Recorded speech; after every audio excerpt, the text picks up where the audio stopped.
Good morning, students.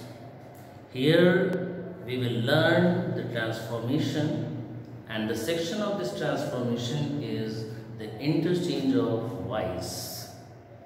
You must have heard about voice. आप लोगों ने एक्टिव वॉइस और पैसिव वॉइस जो हैं काफ़ी पढ़े हैं. क्लास 9th में भी पढ़ा होगा आपने, 10th में पढ़ा, और इंटर में भी जो है एक्टिव पैसिव आपके कोर्स में है.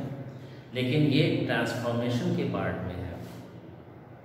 देखिए, ट्रांसफॉर्मेशन में आप जानते हैं कि सेंटेंस का केवल स्ट्रक्चर बदलता है, उसका मीनिंग वही रहता है. तो यही चीज़ यहाँ भी है एक्टिव वॉइस और पैसिव वॉइस में. तो सबसे पहले हम ये समझते हैं कि आखिर एक्टिव और पैसिव को बनाने की ज़रूरत क्यों पड़ती है. देखिए, दो चीज़ें होती हैं.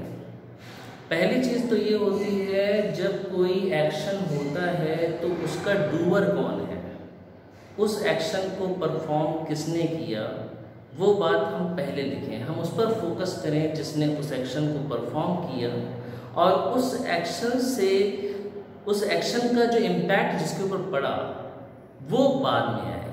देखिए, हर सेंटेंस में तीन चीज़ें इम्पॉर्टेंट होती हैं. पहली, एक तो उस एक्शन का डूअर जिसको हम सब्जेक्ट कहते हैं, और दूसरा होता है उस एक्शन का इम्पैक्ट जिस पे पड़ा वो कौन है, वो है ऑब्जेक्ट. तो इस तरह से तीन चीज़ें होती हैं, सब्जेक्ट, वर्ब और ऑब्जेक्ट. अब यहाँ पर हम इस एग्जाम्पल से समझ सकते हैं, शी रोट एन एसे. अब यहाँ पर सेंटेंस है she wrote an essay. Action क्या हुआ, रोट. रोट क्या है, ये एक्शन है, ये वर्ब हो गया, और ये वर्ब की कौन सी फॉर्म है, वर्ब की सेकंड फॉर्म है. सेकंड फॉर्म आप जानते हैं ये कौन सा टेंस है, ये पास्ट इंडेफिनिट है. उसके बाद हम देखते हैं ये रोट जो है, इस एक्शन को किसने परफॉर्म किया, इस एक्शन को परफॉर्म किया शी ने. तो शी क्या हो गया, सब्जेक्ट. अब देखिए, शी रोट, उसने लिखा. तुरंत क्वेश्चन आएगा, उसने लिखा तो क्या लिखा. अब यही ऑब्जेक्ट की पहचान होती है. जब कोई एक्शन होता है तो उससे दो क्वेश्चन बनते हैं, एक या तो व्हाट या दूसरा हु. या तो उसने लिखा तो क्या लिखा, या दूसरा क्वेश्चन आएगा उसने लिखा तो किसको लिखा. अब दो चीजें हैं, या तो व्हाट या whom. यहां पर क्या आ रहा है, what. She wrote what, she wrote what, she wrote an essay. उसने क्या लिखा, उसने ऐसे लिखा. तो ऐसे क्या है, ये हो गया ऑब्जेक्ट. तो इस सेंटेंस के लिखने के दो तरीके हैं. या तो आप पहले सब्जेक्ट को लेके आए, ऑब्जेक्ट को बाद में लेके आए, या दूसरा आप कह सकते हैं कि ऑब्जेक्ट को आप पहले लिखें और सब्जेक्ट को आप बाद में लिखें. अब इस क्वेश्चन को कैसे कह सकते हैं, उसने ऐसे लिखा, या आप ये भी कह सकते हैं ऐसे लिखा गया उसके द्वारा. अब अगर आप ऑब्जेक्ट पे फोकस करेंगे और आपके लिए सब्जेक्ट जो है वो उतनी इंपॉर्टेंस नहीं रखता जितनी ऑब्जेक्ट जो है इंपॉर्टेंस रखता है, तो वो है पैसिव वॉइस. अब अगर हम कहें ऐसे लिखा गया, अब किसने लिखा ये बात की बात है. बस हम कहें कि ऐसे लिखा गया, तो ऐसे लिखा गया वो होगा पैसिव वॉइस. अब उसको कैसे लिखेंगे, तो इसके लिए सबसे पहली चीज ये होती है कि जो ऑब्जेक्ट है उसको हम सबसे पहले लिखें. एन ऐसे ऑब्जेक्ट है, एन ऐसे को हमने क्या बना दिया, सब्जेक्ट बना दिया, एन ऐसे. अब उसके बाद में हम क्या करेंगे, ये जो सब्जेक्ट है शी, इसको हम सबसे बाद में लिखेंगे. तो शी क्या हो जाएगा, शी के पहले हम क्या लिखेंगे, बाय.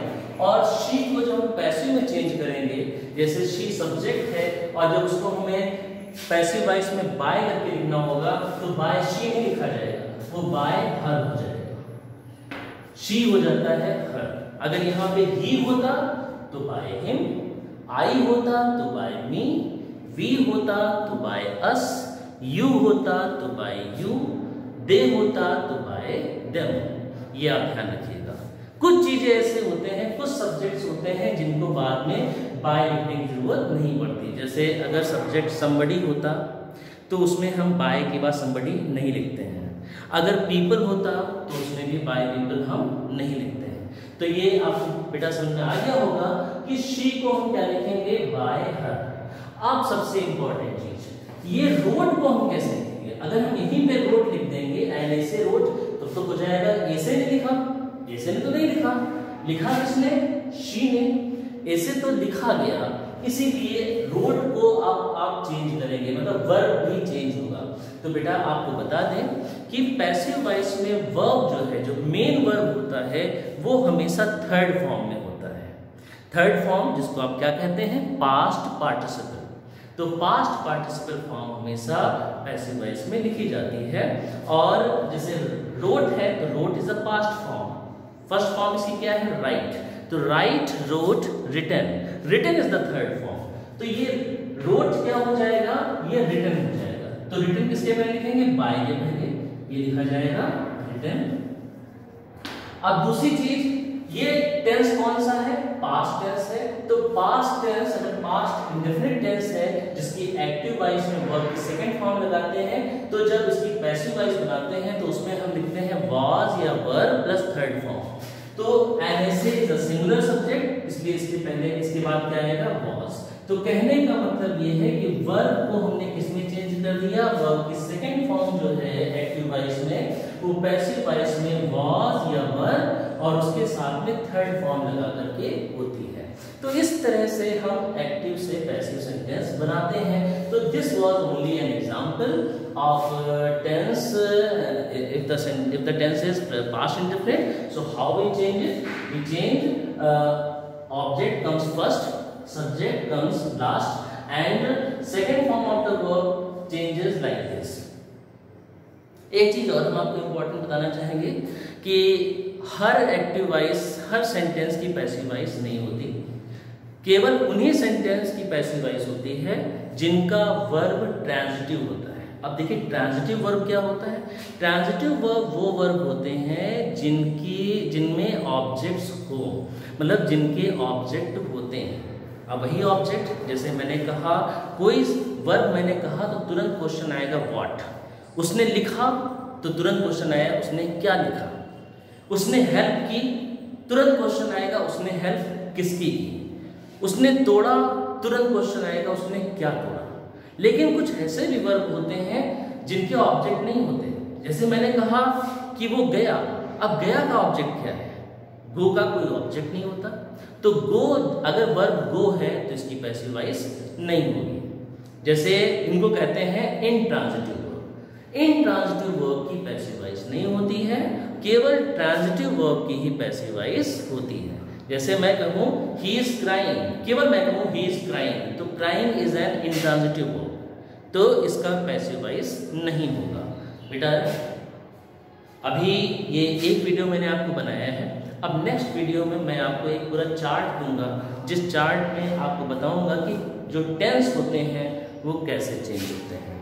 इसमें केवल ये आपके लिए एग्जाम्पल था, केवल ये बताना था कि एक्टिव और पैसिव वॉइस होता क्या है, इनमें डिफरेंस क्या होता है। तो एक बार मैं फिर से बताना चाहूँगा आप लोगों को डिफरेंस क्या है।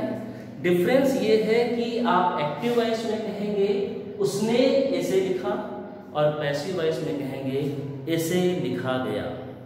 कई सेंटेंसेस ऐसे होते हैं जो पैसिव वॉइस में ही बोले जाते हैं, लेकिन उसको हम लोग यूजुअली ध्यान नहीं देते। जैसे हम कहें चोर को गिरफ्तार कर लिया गया है। अब चोर को गिरफ्तार कर लिया गया है हम कैसे लिखेंगे, जाहिर सी बात है चोर को गिरफ्तार किया गया है तो गिरफ्तार करने वाला कौन है, वो है पुलिस। कोई पुलिसमैन होगा जिसने उसको गिरफ्तार किया होगा, लेकिन गिरफ्तार किसको किया गया है, चोर को किया गया है, तो चोर ऑब्जेक्ट है। तो ये सेंटेंस जो है पैसिव वॉइस में है, तो इसको कहा जाएगा the thief has been arrested. अब इसका अगर एक्टिव वॉइस होता तो क्या होता, द पुलिसमैन अरेस्टेड